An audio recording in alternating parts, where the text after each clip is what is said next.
We want to take this one last call before we get off the air. We've got Jake. How you doing? Hey. Hi, Jake.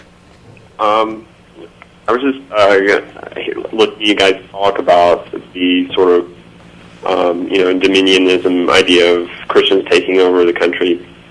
And while you guys are talking about that, I realized that it was really similar to an issue that I guess Pat Condell sort of brought up in his last video. Well, I guess he brings it up a lot, but sort of the Islamization of Europe and how,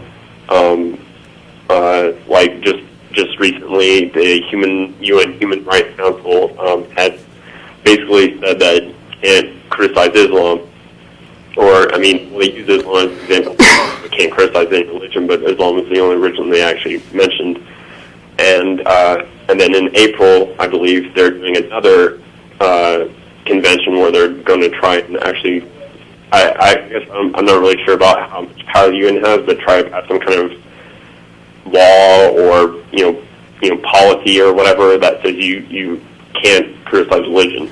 Yeah, I think Thad Engling on Nonprofits actually brought some information in on this, that in addition to like the UN treaties on human rights, there's also an Islamic treatise on human rights.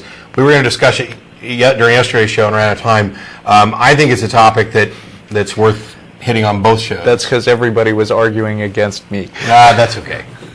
I think it's that this topic is something that would probably be suited to both shows.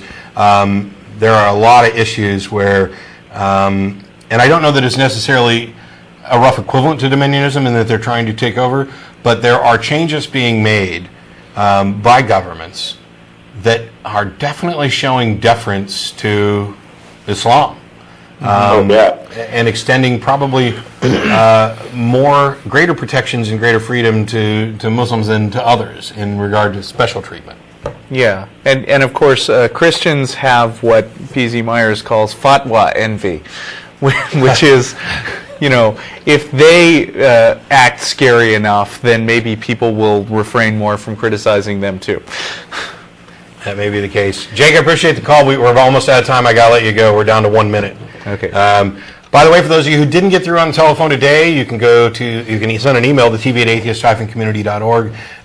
We'll get it. We can't promise to answer all of them, but we do read all of them. Any feedback, criticisms, questions, concerns, suggestions, topic stuff, we like getting all of it. We appreciate hearing from people, especially those people around the world. If you're in Japan, drop me a line because we may have some other people in your area who would want to get in touch parties. With us. There's a list of the cast right there, the crew behind the scenes there who make the show happen, along with the many other people who've been involved with the ACA for a long time. I'm extremely grateful to be here every week to do what we can to have good conversation, promote debate, promote critical thinking and skepticism, and to kind of erase some of the misperceptions that people have about atheism. Thanks to all the people who came down for the back cruise, the guests who joined us in the studio today, and we'll see you all next week. Bye, everyone.